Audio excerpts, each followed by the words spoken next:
મોટા ભાઈ એક મિનિટ. હા, એક કામ કરો ને, આજે આપણે બંને ભાઈઓ સાથે જ જઈએ ઓફિસે. મને પણ સાથે લેતા જાવ ને. કેમ? કઈ કામ હતું? આ જો તને તો ખબર છે ને કે મારી ઓફિસ તો આ છેડે છે ને તારી ઓફિસ પેલા છેડે, તો હું તને કેવી રીતે ઉતારી શકું? મોટી ગાડીની જરૂર છે. ના ના, જરૂર નથી, પણ મને થયું કે તમે જાઓ છો તો તમારી સાથે સાથે આવું. એ બાને એક જરૂરી વાત કરવી હતી, તો એ પણ થઈ જાય ને એમ. અરે તો એમાં આટલો અચકાય છે શું? જે વાત કરવી હોય તું મને કરી શકે છે, બોલ ને. મોટા ભાઈ, ભાભી આવી જશે તો ઉલટાનું ફૂલમાંથી ચૂલમાં પડીશું. જવા દો ને, પછી સાંજે વાત કરીશું. ના ના, જો તું તારી ભાભીની ચિંતા નહીં કર. મને ખબર છે કે ઘરમાં તમે લોકો કંઈ ને કંઈ બોલાચાલી કરતા હોવ છો, પણ મેં ક્યારે તારા પ્રત્યે એવું રાખ્યું છે નહીં ને. અને હું તને સમજુ, તારો ભાઈ છું મોટો, તો પછી તને જે કંઈ પણ તકલીફ હોય તું મને કહી શકે છે. પૈસાની જરૂર છે. હા, બાઇકનો હપ્તો ભરવાનો છે ને, એટલે નથી મારી પાસે પૈસા. લો, કરી લો વાત. આટલી વાત માટે થઈને તું મને એમ કહેતો હતો કે તમારી સાથે ચાલુ, રસ્તામાં વાત કરી લઈશું. હા, પૈસા જ જોતા છે તો માંગી લેવાય ને. મોટા ભાઈ, હા સાચું કહું ને તો તમારા તરફથી મને ક્યારેય કોઈ પણ બાબતે વાંધો નથી. વાંધો તો મને ભાભીનો છે. વારા ઘડીએ સંભળાવે છે કે તમે કોઈ સારી જોબ કરી લો. હા, તમારા ભાઈ જાય છે ઓફિસમાં કામ કરો. હા, તમને શું વાંધો છે? હવે તમે જ કહો ને મોટા ભાઈ. મેં ક્યારેય ના પાડી છે ખરા? પણ નથી ને, મને ઇન્ટરેસ્ટ નથી તમે જે કામ કરો એમાં. તો પછી કેવી રીતે ત્યાં આવી શકું? એટલા માટે તો નથી આવતો તમારી સાથે. તારી ભાભી ખોટી પણ નથી. હવે તું નાનો તો નથી. તારી જવાબદારીઓ, આ ઘરની જવાબદારીઓ, આ બધું તું ઉપાડી શકે એમ છે. પણ હું અત્યારે તારી પાસે કોઈ એવી આશા નથી રાખતો. પણ ભવિષ્યમાં કદાચ કંઈક બની શકે. કાલ સવારે મને કંઈ થઈ ગયું અને તો શું કરીશ તું? કેવી વાત કરો છો? કંઈ થવાનું નથી. આમ પણ હું પ્રયત્ન તો કરું જ છું ને. ટ્રાય ન કરતો હોય ને કહેતા હોય તો અલગ વાત છે, પણ ભાભી વારા ઘડીએ આવી જ રીતે વાંક કાઢે છે. તમે જ કહો, હું ટ્રાય નથી કરતો. નાની તો નાની, મારી ડ્રીમ જોબ તો કરું જ છું ને, કે જ્યાંથી આગળ વધવાના ચાન્સીસ છે. અને આમ પણ હા, ભાભીનું કહેવું એવું છે કે હું વારા ઘડીએ તમારી પાસેથી પૈસા માગું ને એ બંધ કરી દઉં. એમને જરાય નથી ગમતું. તો તમારે એમને કહેવાય ને, વ્યવહાર ભેગો છે, બંને ભાઈઓ ભેગા છીએ, તો પછી ઓબ્વિયસલી પૈસા તો હું તમારી પાસેથી જ માગું ને. મેં ના નથી પાડી. તું માગી શકે છે અને હું તને આપીશ પણ. પણ ખાલી આટલો સવાલ પૂછી શકું કે કેટલો હપ્તો છે? 12,000. શું? 12,000 આ મહિને ભરવાના છે. ગઈ વખતે હપ્તો બાઉન્સ થયો હતો ને એટલે. અરે પણ બાઇકનો હપ્તો તો ઓછામાં ઓછો 3-4 હજાર, 5 હજાર. કહ્યું તો ખરા કે બાઉન્સ ગયો હતો હપ્તો, એટલે તે મને વાત કેમ ન કરી? હા, તારો સિબિલ રેકોર્ડ ખરાબ થશે. જરાક વિચાર તો કર. હપ્તો બાઉન્સ થાય એટલે તમે લોન લીધેલી હોય તો સ્વાભાવિક છે કે બીજી વાર તારા નામ પર લોન નહીં મળે. અને તને આટલી પણ બુદ્ધિ ન સૂજી કે આપણું નામ ખરાબ ન થવા દેવાય? એવું નથી. આ ગઈ વખતે મેં બીજા જગ્યાએ પૈસા રોક્યા હતા ને એટલે. અરે તું ગયા વખતે પણ પૈસા તો લઈ ગયો હતો મારી પાસેથી, તો તે એનો હપ્તો નહોતો ભર્યો? માર્કેટમાં પૈસા રોક્યા હતા ને, એમાં પૈસા મારી પાસે ફિટ થઈ ગયા છે. એમાં શેર લીધેલા હશે ને તું ઓબ્વિયસલી વેચી નહીં શક્યો હોય. યસ. પણ તારે મને કહેવું જોઈએ ને. આ શેરમાં ઇન્વેસ્ટ કરે સારી વાત કહેવાય. હા, અત્યારે ભાવ કદાચ ડાઉન હશે, કાલ સવારે તેજી આવશે તો ભાવ વધી જશે. પણ તારે મને વાત કરી હોત તો હું બીજા પૈસા આપીને. મોટા ભાઈ, તમને વાત કરવાથી કોઈ ફાયદો નહોતો ને. તમને વાત કરત, ભાભી જ ને વાત ખબર પડત, અને ઉપરથી મારે એ જ સાંભળવાનું રહેત ને કે હવે સટ્ટામાં પૈસા નાખ્યા છે. બસ આ એક જોવાનું બાકી હતું. એટલા માટે વાત નહોતી કરી. જો 12,000 તો નથી મારી પાસે અત્યારે કેશ. હું તને ખાતામાં આપીશ. રોકડા ચાલશે? થોડાક છે. ના ના, તો પછી એક કામ કરો ને, બધા પૈસા ખાતામાં ટ્રાન્સફર આપો. સારું, ના ના, એક કામ કરો, અત્યારે કેટલા છે?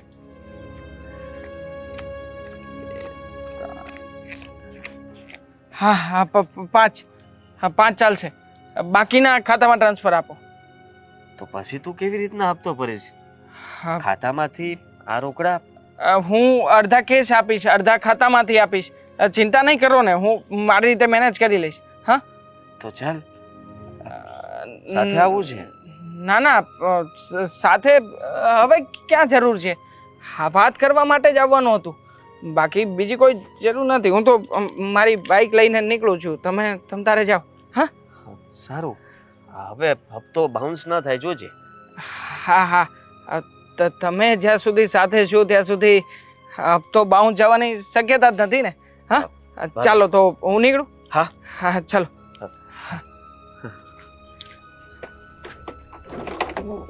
ધીમે ચલાવજે. હા હા.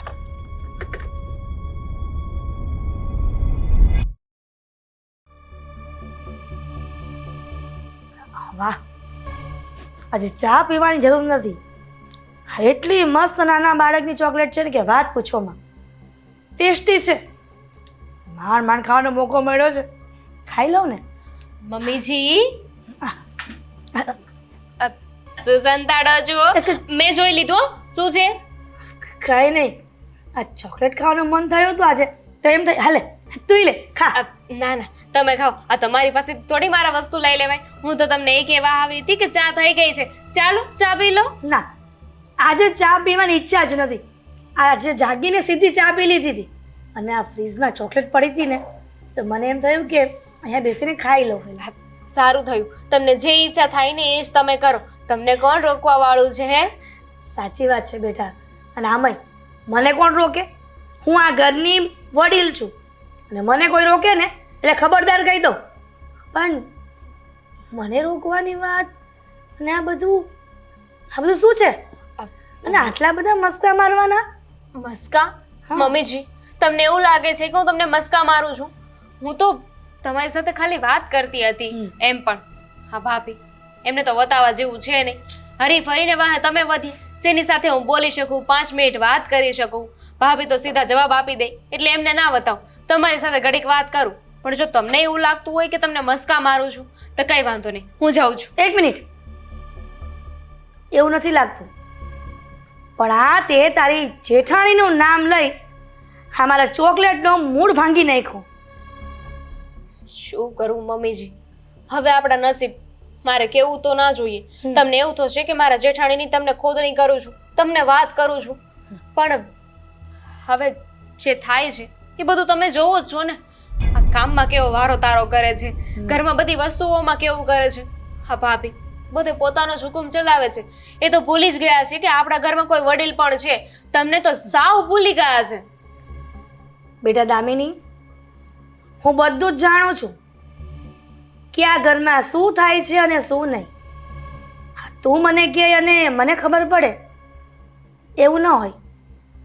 આ હાજી કરિયાણાનું લિસ્ટ આપવા ગઈ હતી તો કહ્યું કે દેવાંગ કામ નથી કરતો, મારો આદિત્ય કામ કરે છે એટલા માટે. શું ભાભી એવું કહ્યું? બોલો, આ ઘરની વાતમાં મારા ધણીને શું કામ વચ્ચે લાવે છે? એ જ તો કહેવાનું છે. જોઈ લીધું ને તમે કેવું સંભળાવે છે ભાભી કે દેવાંગ કમાતા નથી. અરે બિચારા હજુ કામ શીખે છે. એમ કે થોડી તરત આવડી જાય બધાને કામ. પણ નહીં, એમને તો ખાલી એટલું જ દેખાય છે કે કમાતા નથી. અને આવું બધું એમને સંભળાવવાની થોડી જરૂર છે? આ આદિત્યભાઈએ કાંઈ કીધું નહીં ને? ભાભી કેટલું બોલે છે. એ જ તો કહેવાનું છે દામિની કે દેવાંગ આજ સુધી કંઈ બોલ્યો નથી બિચારો. આ ગમે એટલું એની ભાભી બોલે છે છતાં પણ મને એ સમજ નથી પડતી કે મીરા વહુને દેવાંગ આ કણાની જેમ કેમ ખૂંચે છે. હવે બધા દીકરાઓ કઈ સરખું થોડું કમાતા હોય? ખૂચે જ, કેમ ન ખૂચે? આ તમે જ વિચાર કરો. હા, આદિત્યભાઈ વધારે કમાય છે, એમનું ઘરમાં રાજ ચાલે છે એવું એ નથી માનતા. પણ ભાભીને તો છે ને કે મારો ધણી કમાય છે એટલે એમને અભિમાન તો હોવાનું જ છે. એટલે એમને ન ગમતું હોય. દામિની વહુ, મને એવું લાગે છે કે હવે આ મીરા વહુને એવી રીતના વાત કરવી પડશે ને કે આજ પછી ક્યારેય દેવાંગ વિશે કયું ન બોલે. મને એવું લાગે છે કે મીરા વહુને અભિમાન આવી ગયો લાગે છે, કેમ કે આદિત્ય વધુ કમાય છે. હજુ એ તમે ભૂલ કરો છો મમ્મી. તમને શું લાગે છે કે તમે આડી અવળી રીતે ભાભીને સમજાવશો અને ભાભી સમજી જાય એમ? ક્યારેય નહીં. આ માણસને અભિમાન ચડી જાય ને પછી પૂરું સત્યાનાશ થઈ જાય. આઠીને કહી દીધું મીરા વહુને કે મારા દેવાંગનો વાદ વિવાદ કરવાનો નથી. મારો આદિત્ય જ્યારે કહેશે ને કે હું વધુ કમાઉં છું અને હું આ ઘરનું પૂરું નહીં કરું, ત્યારે જોયું જશે. અને હું કઈ મૂકું એમ નથી મીરાને, રોકડો જવાબ આપી દીધો છે, સમજી? અને જો આ વધારે પડતું મીરાને પાછું કંઈક કહેશું ને તો મને એમ લાગે છે કે મીરા નોખા થવાની વાત કરશે અને આદિત્યને નોખા કરશે તો પછી આપણે અહીંયા શું કરશું? એકલા જલસા કેવી રીતે કરશું? તું જ વિચાર ને. અને બિચારો મારો દેવાંગ ઓછું કમાય છે, એ તો તને ખબર જ છે ને. હા, એટલા માટે વધુ બોલાય પણ એમ નથી. કઈ વાંધો નહીં. ચાલો, તમારી ચા ઠરી જાશે. ચા પી લ્યો. હું તમારું ધ્યાન રાખીશ જ ને. હે, ચાલો.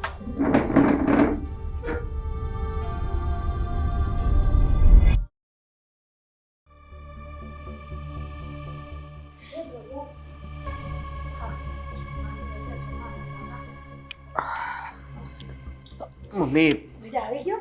હા, આ તમે જે લિસ્ટ આપ્યું હતું એ પ્રમાણે બધી વસ્તુઓ આવી ગઈ છે. સારું થયું કે વસ્તુ ભૂલાઈ નથી ને, તે ચેક કર્યું બરાબર? હા, આ ચેક કરી લીધું છે ને. સારું થયું.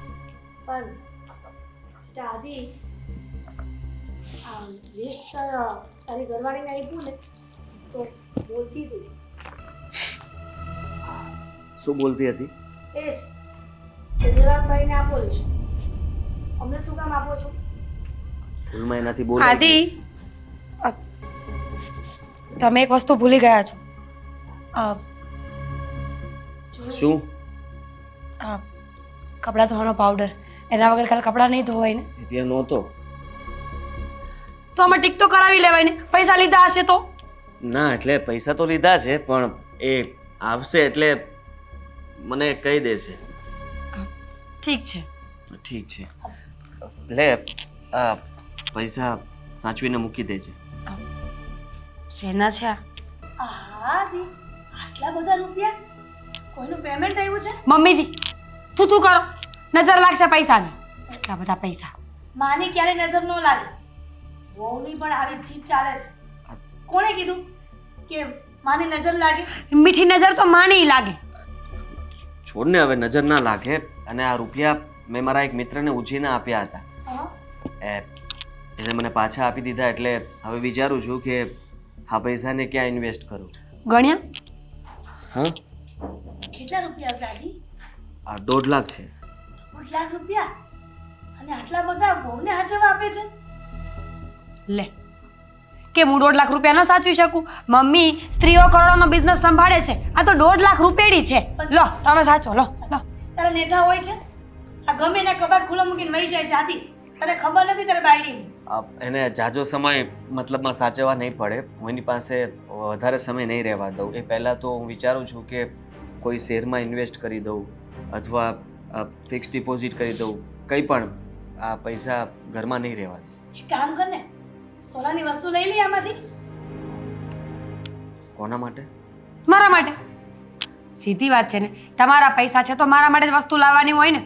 ના ના, એ નથી કરવું. કારણ કે ઘરમાં એક સોનાની વસ્તુ લેવા કરતાં 3 લેવી પડશે. એટલે ફરીથી પૈસા ભેગા કરવા પડશે. તો હું જે વિચારું છું એ બરાબર છે કે સારું બાપા, તે વિચાર્યું છે ને એ જ કરજે. પણ આદિ, આટલા બધા રૂપિયા કમાય છે ને, આ સાચું કહું, આ મારો દીકરો એટલો ડાયો છે ને કે વાત પૂછોમાં. આ નાનો હતો ને ત્યારથી એના સપના હતા કે મમ્મી હું મોટો થાઈશ અને ઘણા બધા રૂપિયા કમાઈને આપીશ. જો આ તારું સપનું સાકાર થઈ ગયું. સારું કહેવાય, મારું સપનું સાકાર થઈ ગયું અને તમારી ઈચ્છાઓ પૂરી થાય છે. હા તો, અને મારો દીકરો કાંઈ જેવો તેવો થોડો છે કે એટલું બધું કમાય. અને બાજુના કાંતા માસી છે ને, એનો છોકરો તો કાંઈ કમાતો નથી. ત્યારે દેવાંગભાઈની જેમ. એમાં દેવાંગનું નામ ક્યાં આવ્યું? દેવાંગ તો કમાય છે ને થોડું ઘણું, પણ એનો છોકરો તો કાંઈ કમાતો નથી. ઘરમાં બેસ. થોડા દિવસ જશે ને તો દેવાંગભાઈ પણ ઘરે જ બેસશે. પછી આપણે શાંતાબેનની વાતો કરીએ ને એમ શાંતાબેન આપણી વાતો કરશે. ક્યારે મોકો નહીં આવેલો. મીરા વહુને કઈ મારા દેવાંગનું કે આદિનું કીધું નથી કે તરત બોલે છે. અરે છોડો ને, શું છે આ? થોડો ને શું, સાચું જ તો કહું છું ને. મમ્મી આખા ગામની વાતો કરે છે તો કાલ સવારે આખું ગામ મમ્મીની વાતો નહીં કરે? હા આદિ, આ કાયમ ને માટે તારી બૈરી હાચું જ કહેતી હોય. ખોટી તો હું જ છું અને મારી દામિની વહુ નાની અને મારો દેવાંગ લોકોને કણાની જેમ ખૂંચે છે. કોઈને કઈ પ્રોબ્લેમ નથી. આ બધી છે ને આપણી વાતો, આપણા શબ્દો એ બધું ઊભું કરે છે. તમારા વિચારો, શું કામ આવું વિચારો છો? અને ઘરમાં શાંતિથી બધા રહીએ છીએ તો રહો ને. રહી વાત તો જો મીરાની વાત એમ તો સાચી જ છે. દેવાંગને આપણે કહેવું તો જોઈએ જ ને.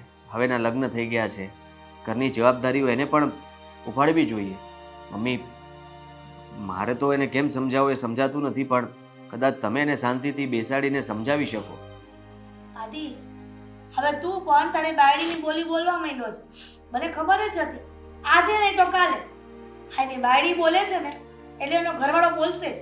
હવે તું પણ તારા ભાઈ વિશે બોલવા માંડ્યો છે કે મમ્મી તમે દેવાંગને સમજાવો, પણ તું તારી ઘરવાળીને કેમ નથી સમજાવતો કે સમય જતા મારો ભાઈ કમાવા માંડશે મારી જેમ? સારું મીરા, તું સમજી જાજે. મારો ભાઈ કમાવા લાગશે સમય જતા. એટલા માટે તું હવે ઘરમાં દેવાંગની કોઈ ફરિયાદ નહીં કરતી, પ્લીઝ. બસ બીજું કઈ? પૈસા મૂકી દે. હા, મૂકી દઉં છું. અને તમે જુઓ, આવી રીતના મીરા સાથે વાત નહીં કરો. એ બધું તો ઠીક બેટા, આટલા બધા રૂપિયા રોજ કમાતો તો કેટલું સારું નહીં તું? મશીન મૂકી દઈએ.